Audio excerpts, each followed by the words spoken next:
Hi అండి. Welcome to my channel. So, ఈరోజైతే మనం ఇండియన్ హిస్టరీ అండి. భారతదేశ చరిత్ర. చరిత్ర అంటే ఇప్పుడు మన ఈ భారతదేశ చరిత్ర అనేది ఆల్ కాంపిటీటివ్ ఎగ్జామ్స్‌కి ఇంపార్టెంట్ అండి. అది ఏపీపీఎస్సీ అవ్వని, టీజీపీఎస్సీ అవ్వండి, ఎస్ఎస్సీ అవనివ్వండి, రైల్వే అవనివ్వండి. అంటే దీనికైనా కానిస్టేబుల్స్‌కైనా, ఎస్ఐకైనా దేనికైనా ఇండియన్ హిస్టరీ భారతదేశ చరిత్ర అనేది కీ రోల్ అయితే పోషిస్తుందండి. సో, చాలామందికి చరిత్ర చదవాలంటే బోర్ కొడుతుంది. అలాగే భయమేస్తుంది. ఎందుకంటే సంవత్సరాలు గుర్తుపెట్టుకోలేమని, చరిత్ర చదివితే నిద్ర వస్తుందని, చరిత్ర అంటే భయమని చాలామంది అంటారండి స్టూడెంట్స్. సో, అటువంటి వాళ్ళ కోసమైతే నేను ఈ వీడియో చేస్తున్నానండి. సో, చరిత్ర అంటే భయం తీసేయండి మీ మనసులో నుంచి. చరిత్రని ఎప్పుడు ఒక కథలా చదవండి. ఒక కథలా చదివితే, ఒక కథలా అర్థం చేసుకొని చదివితే చరిత్ర అనేది ఎప్పుడు కష్టం కాదండి. చాలా ఇష్టంగా ఉంటుంది. ఇదైతే నేను చెప్పాలనుకుంటున్నాను. ఇదైతే నాకు అర్థమైంది. సో, చరిత్ర అనేది ఎప్పుడు ఒక కథే. మనం కథ చెప్తే ఎంత ఇంట్రెస్టింగ్‌గా వింటామో చరిత్ర కూడా అంతేనండి. ఏం జరిగిందో తెలుసుకోవడమే కదా చరిత్ర. ఇంతవరకు ఏం జరిగిందో అదే చరిత్ర. సో, ఏం జరిగింది అనేది ఒక కథ రూపంలో మనం అర్థం చేసుకుంటూ ఇంట్రెస్టింగ్‌గా చదివితే చరిత్ర అనేది మనకు ఖచ్చితంగా నచ్చుతుందండి. సో, ఇదైతే నా ద్వారా నేను చెప్పాలనుకుంటున్న చిన్న ఇంపార్టెంట్ పాయింట్. సో, మీరు అలానే చూడండి. ఒక చరిత్రను ఒక సబ్జెక్ట్‌లా కాదండి, ఒక కథలా చూడండి. సో, ఏం జరిగింది, ఎలా జరిగింది అని ఆలోచిస్తే చరిత్రను చదివితే ఖచ్చితంగా నచ్చుతుందండి. సో, ఫస్ట్ ఆఫ్ ఆల్ నేను చెప్తున్నాను, చరిత్ర అంటే భయం అనేది మీ మనసులో నుంచి తీసేయండి. ఈరోజు నేను చరిత్ర చదివితే నిద్ర వస్తుంది, అటువంటి మాటలైతే తీసేయండి.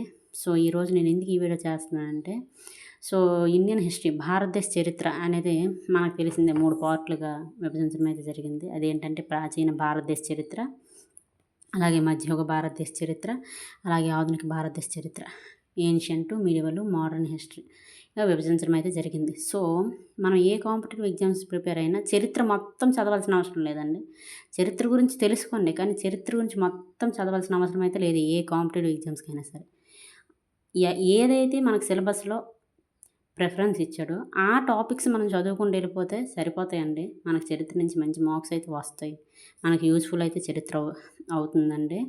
సో, నేను అటువంటి టాపిక్‌లు అయితే మీ 3 పార్టుల్లోనే నేనైతే ఇంపార్టెంట్ టాపిక్స్ అయితే నేను రాశాను. మీకు చెప్పాలనుకుంటున్నాను. సో, మీరు ఏ కాంపిటీటివ్‌కి ప్రిపేర్ అయినా సరే అండి. ఎస్ఎస్సీ అయినా, రైల్వే అయినా, ఏపీపీఎస్సీ అయినా, టీజీపీఎస్సీ అయినా, ఎస్ఐ అయినా, కానిస్టేబుల్స్ అయినా, ఏ కాంపిటీటివ్ ఎగ్జామ్స్ అయినా సరే ఈ టాపిక్స్‌ని మీరు చదువుకుంటూ వెళ్తే ఖచ్చితంగా మీకు మంచి మార్క్స్ అయితే వస్తాయండి. ఈ టాపిక్స్‌ని మీరు కంప్లీట్ చేయగలిగితే.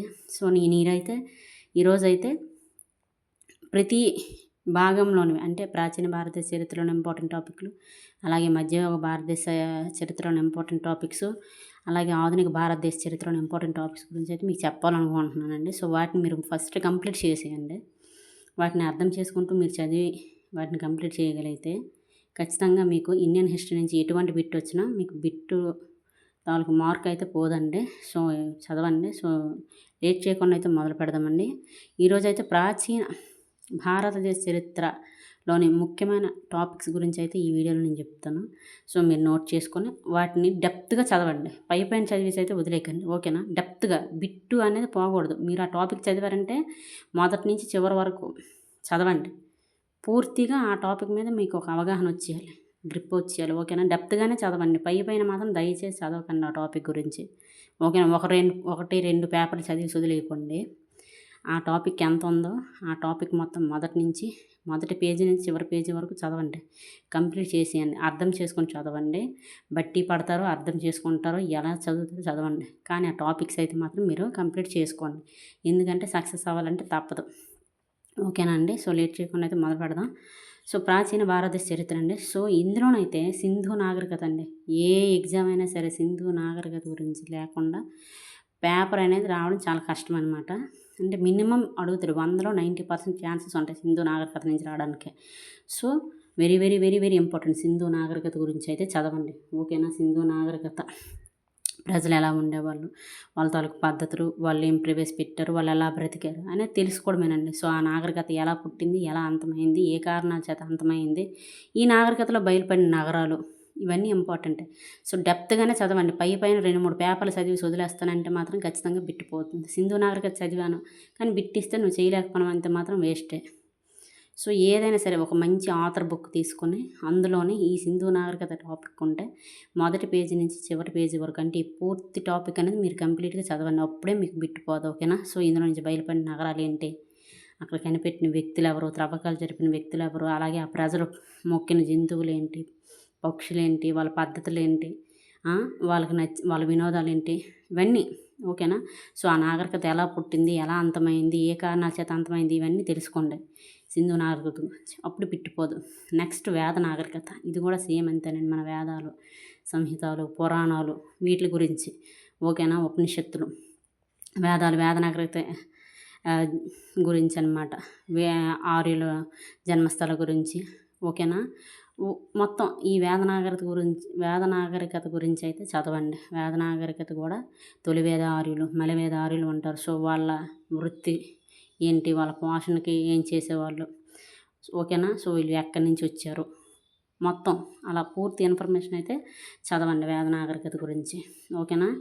నెక్స్ట్ జైన బౌద్ధ మతాలు very very very very very very important. జైన బౌద్ధ మతాల నుంచి బిట్టి పేపర్ లేకుండా ఏ ఎగ్జామ్లోనైనా చూసుకోండి. జైన బౌద్ధ మతాల గురించి ఖచ్చితంగా ఉంటుంది. అందులో బౌద్ధ మత సంగీతుల గురించి అయితే ఇంపార్టెంట్, వెరీ వెరీ ఇంపార్టెంట్. ఆ 4 సంగీతులు, డేట్లు, నిర్వహించిన రాజులు, అధ్యక్షులు అన్నీ చదవండి.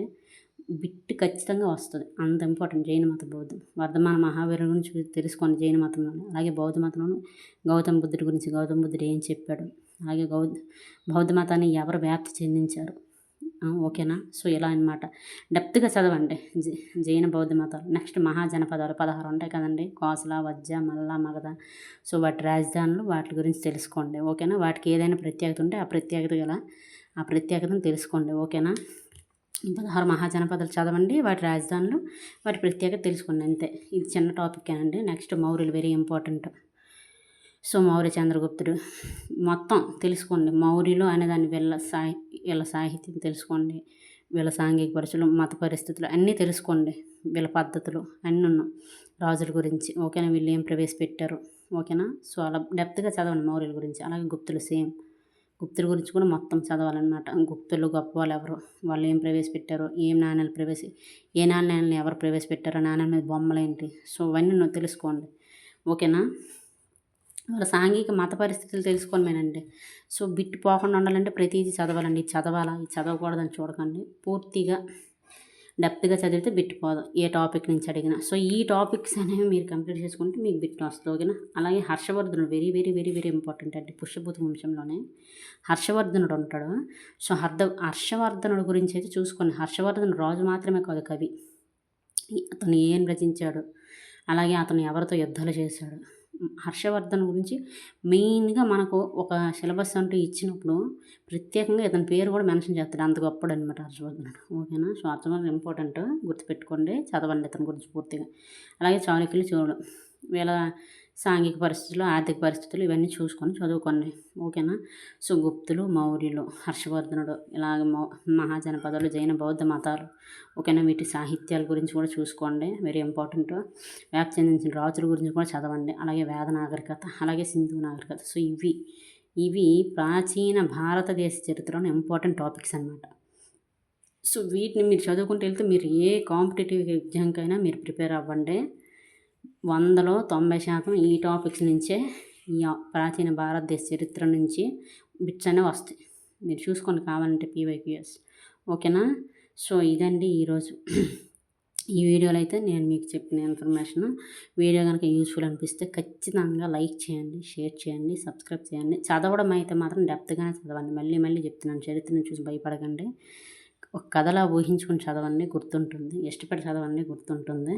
సో నెక్స్ట్ వీడియోలో మధ్య భారతదేశ చరిత్రలోని ఇంపార్టెంట్ టాపిక్స్ అంటే మోస్ట్ ఇంపార్టెంట్గా అడిగిన టాపిక్స్ గురించి అయితే డిస్కస్ చేద్దాము. ఆ తర్వాత వీడియోలో కూడా ఆధునిక భారతదేశ చరిత్రలోని ఇంపార్టెంట్ టాపిక్స్ గురించే చెప్తాము. ఎందుకంటే వీడియో లెంత్ అనేది ఎక్కువైపోతుందండి. సో ఓకేనండి. సో ఈ టాపిక్స్ అయితే మీరు ఖచ్చితంగా కంప్లీట్ చేయండి. మీరు ఏ కాంపిటేటివ్ ఎగ్జామ్స్కి ప్రిపేర్ అయినా సరే. ఓకేనా.